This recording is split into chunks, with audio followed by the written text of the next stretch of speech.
नाज़रीन, हमें ज्वाइन किया है मुमताज़ तजिया निगार साफ़ी जनाब मोहसिन बेग साहब ने। बहुत शुक्रिया बेग साहब मैं ज़रा स्ट्रेट आता हूँ, जो कि पिछले इस वीक में तो डोमिनेट किया जो सज़ा हुई 14 साल की, और उसके बाद अजीब व गरीब ख़बरें आईं, और ये ख़बरें आईं कि जी खुफिया मुआहदा था और पैसे तो सुप्रीम कोर्ट में ही जाने थे, और बेसिकली तो वो एक डील थी हसन नवाज साहब की गालबन और उनकी।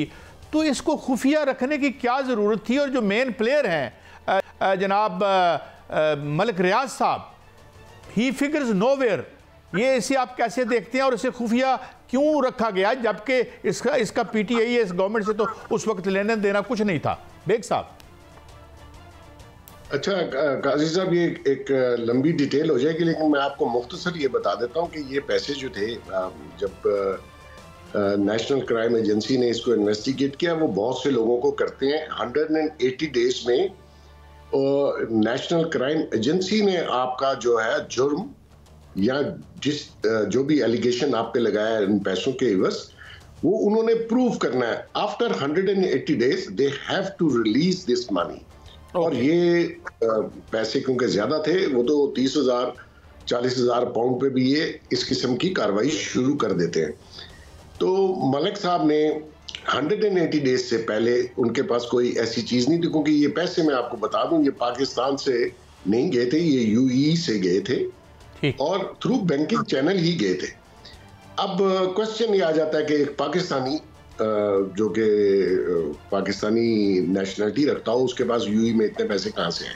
नेचुरली उसके ऊपर उन्होंने पैसे वापस मलिक साहब की जो फैमिली है उनके अकाउंट में डाल दिए, और वो पैसे अब उन्होंने कहा कि आप ले जाएं जहां लेके जाना चाहते हैं। तो उन्होंने कहा कि ये पैसे, क्योंकि इतनी बड़ी अमाउंट जो है वो किसी जगह भी जाए तो नेशनली उसके ऊपर क्वेश्चन रेज होते हैं, तो उन्होंने कहा जी ये हमारा जो जुर्माना है सुप्रीम कोर्ट में वहां चला जाए। यहां तक तो स्टोरी ठीक है।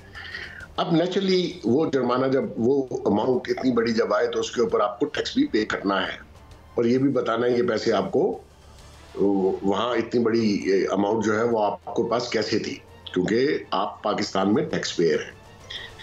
उसके ऊपर ये दोनों मियां बीवी और ये जो फराह गोगी हैं, इन्होंने खासा उस शख्स को ब्लैकमेल किया, और उसके इवज जो भी लूट मार की, जो भी डिमांड्स की, वो पूरी उन्होंने की। लेकिन बेग साहब, आप भी इमरान खान के मशीर खास रहे हैं, उन्होंने कहा है कि जो ट्रस्ट बना था वो पहले बना था और पैसे तो बाद में आए हैं। तो आपने कुछ आपके यानी मुशाहदात भी हैं, उस हवाले से, उस रोशनी से बताइएगा कि क्या हुआ, क्या था? वो झूठ बोल रहे हैं, बिल्कुल ये तभी की कार्रवाई है। उसमें इनके दरमियान जो बंदा डील करवा रहा था, शहजाद अकबर था, उसने भी इस ब्लैकमेलिंग और लूट में अपना हिस्सा वसूल किया है। ये कह देना जी ट्रस्ट पहले बना था और जमीन इधर मिल गई, ये इतना खूबसूरत है। मलिक साहब तो किसी को मांगे में बुखार नहीं देते, वो इनको 450 कनाल जमीन देंगे और 50 करोड़ रुपए कंस्ट्रक्शन पे लगा के यूनिवर्सिटी बना देंगे। ये झूठ है, इनके पास कोई जवाब नहीं। ये मुंह पे झूठ बोलने वाले लोग हैं, ये खाते भी हैं और मुकर भी जाते हैं। इनमें अगर इतनी करेज हो तो ये सच बताएं, आवाम को सच बताएं कि ये हमने लूटा हुआ माल था। वो जो ऑडियोज हैं डायमंड लेने की और ज्वेलरी लेने की, वो भी झूठ है। ये जो खवातीन के साथ इसकी ऑडियोज थी, उसको क्यों नहीं आज तक चैलेंज किया? तो इनकी बातें छोड़ दें, ये डिनायल में रहते हैं, ये लोगों को बेवकूफ बना रहे हैं, लोग बेवकूफ। बिल्कुल ठीक है सर, ये केस तो जाएगा अदालत में, अभी हाई कोर्ट में वो चैलेंज कर रहे हैं, उसमें पता चलेगा केस कितना मजबूत है। लेकिन सर अब ट्रंप हल्फ उठा रहा है, और बानी पीटीआई और पीटीआई को बड़ी उम्मीद थी कि वो ट्रंप की जानिब से कोई ऐसा संदेशा आएगा कि वो जो है वो छूट जाएंगे या उनके हमायत में कोई बयान आएगा। बानी पीटीआई बड़ा जारहाना बयान दे रहे हैं एस्टेब्लिशमेंट के खिलाफ। क्या आप समझते हैं कि उनको कोई यकीन दहानी है कि वहां से कोई ऐसी बात होगी अमेरिका से, या उनकी मिस कैलकुलेशन है? वो उसकी मिस कैलकुलेशन तो हमेशा से रही है जी। रहेगी बात, जो उसके हैंडलर्स हैं इंटरनेशनली, जो इसके पीछे हैं, वो चाहते हैं कि पाकिस्तान आर्मी को डिसरिप्यूट किया जाए, डैमेज किया जाए पब्लिकली, और उसकी रिप्यूट को डैमेज करना बेसिक मकसद यही है। उसी पे चल रहा है। इसने पहले भी 9 मई से पहले जो तैयारी की कॉलेज, यूनिवर्सिटी और स्कूलों में जाके जो प्रोपोगंडा आर्म फोर्सेस के खिलाफ किया, उसी का नतीजा 9 मई था। ये अभी तक उसी पे है। आप देखिए इसका ट्विटर हैंडल कहाँ से ऑपरेट होता है, कौन करता है। नेचुरली ये सारा ट्वीट जो भी होती है वो ये सारा तो लिखवाता नहीं है ना। तो मकसद ये है कि उनका मकसद और है और ये उनका एक टूल है। लेकिन मैं आपको बता देता हूं कि इंटरनेशनल जो रिलेशंस हैं, चाहे अमेरिका के हों या किसी और मुल्क के साथ पाकिस्तान के हों, उसमें ये चीज़ बहुत मामूली है कि कोई प्रेसिडेंट एक शख्सियत के बारे में, क्योंकि वो जो शख्स है वो लॉ ऑफ लैंड के तहत कन्विक्टेड है और जेल में है। ऐसा नहीं कि माफी चाहता हूँ, मैं इंटरजेक्ट करूँ, एक सवाल आ गया ज़हन जो कि आपसे रहनुमाई चाहिए। वो कह रहे हैं कि जी 9 मई का कमीशन भी बना दें, 26 का भी बना दें। अगर इतने यानी अनडिनाएबल और बड़े पक्के प्रूफ्स हैं तो बना के हम दूध का दूध और पानी का पानी क्यों नहीं करते? क्योंकि हालिया खबर यह है कि नहीं बनाया जा रहा कमीशन।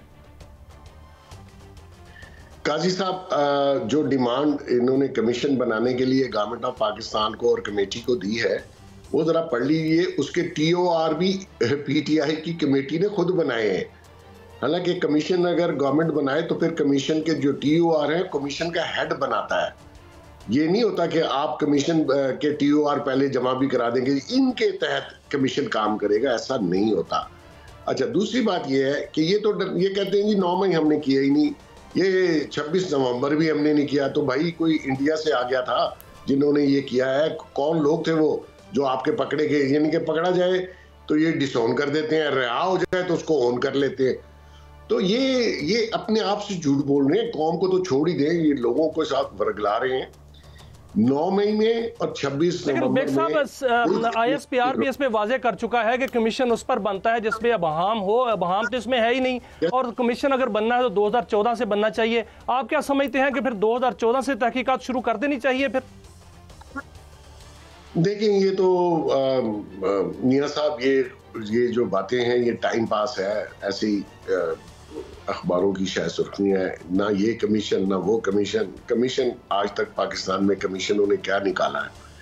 रहेगी बात कि अगर आपने नहीं मानना 9 मई तो मैं आपको बता दूं, या 26 नवंबर नहीं मानना तो आपको माफ़ी नहीं मिलनी। आप यहीं रहेंगे, आप रोज़ स्टेटमेंट दें रियासत या रियासती इदारों के खिलाफ, उससे कोई फ़र्क नहीं पड़ेगा। यही रहेंगे, जो लॉ ऑफ लैंड है वो परवेल करेगा। अच्छा, लेकिन बेग साहब एक जी जी मैं जी यहाँ बेग साहब, मैं ये अर्ज कर रहा था कि बहरहाल एक अनफॉर्चुनेट सिचुएशन में हम फंसे हुए हैं। तो इसके लिए अवाम जो है, अब तो आप यकीन करें कि मैं आपको बिल्कुल सच्चे दिल से बता रहा हूँ कि जब ये खबर भी चलती है तो लोग कहते हैं यार बस करो या की है, but it is going on and on and on, और हम बड़ी बुरी तरह मुश्किलात में फंसे हुए हैं। कोई वे आउट तो होना चाहिए। देखिए काजी साहब, आप भी हिस्ट्री के माशाल्लाह माहिर हैं। किसी भी रियासत के आज जो हमारी रियासत के हालात हैं, बहुत सी रियासतों के ये हालात रहे, इससे पास ऑन होना, इससे गुजरना, इस वक्त को आगे लेके जाना, इसमें टाइम लगता है। ये वो ये शख्स वो है जो ये कभी आपके मुल्क को स्टेबल नहीं होने देगा। आप भी इधर हैं, मैं भी इधर हूँ, और अवाम भी इधर है। ये हमेशा ये चाहेगा कि ये मुल्क डिस्टर्ब रहे, और उस डिस्टर्बेंस में ही इसका फ़ायदा है और इसके हैंडलर्स का फ़ायदा है। तो मैं आपको यकीन से कह सकता हूँ, मेरा इस चीज़ पे बिलीव है कि इंशाल्लाह आने वाले दिनों में ये मुल्क के हालात बेहतर होंगे। ये फितना जो मर्जी फैला लें, जो मर्जी कहें, ये रोज़ अपनी स्टेटमेंट बदल लें, लेकिन सेंस विल प्रिवेल। इंशाल्लाह इस मुल्क के हालात बेहतर। बेग साहब, आप बड़ा नज़दीक रहे हैं इमरान खान के। मलक रियाज का इमरान खान की हुकूमत में क्या किरदार था? सुना है कि बड़ा ही कलीदी किरदार रहा है, कोई पैसा वैसा भी आया है, इस हवाले से आपकी भी खबर है कोई? तो इस हवाले से आपने मुशाहदात हमसे जो है वो शेयर कीजिएगा। क्या बड़ा रोल था उनका? नहीं, मलक साहब बिजनेसमैन है। पाकिस्तान में कोई भी इस कैलिपर का बिजनेसमैन किसी भी हुकूमत वक्त से बिगाड़ नहीं सकता, उसको बना के रखनी पड़ती है। आज भी वही हालात हैं जो पहले थे। आज भी बड़े बिजनेसमैन आप देख लीजिए, वो जो भी गवर्नमेंट आती है उसके साथ जुड़ने की कोशिश करते हैं ताकि उनके बिजनेस को हर्ट ना किया जाए। तो मलक साहब भी ये चाहते रहे कि मलक साहब ने हर गवर्नमेंट को उन्होंने कोशिश की कि वो इनके काम आते रहें और जो भी इनकी मुश्किलात हैं वो दूर करते रहें। तो बाकी रह गई पैसों की बात, तो मैं समझता हूँ सब नहीं लिए हैं उनसे पैसे, और आज भी ये बड़े बड़े बिजनेसमैन चुप करके शाम को दे देते हैं पैसे ताकि वो इनकी तरफ जो है वो जरा सॉफ्ट कॉर्नर रहे।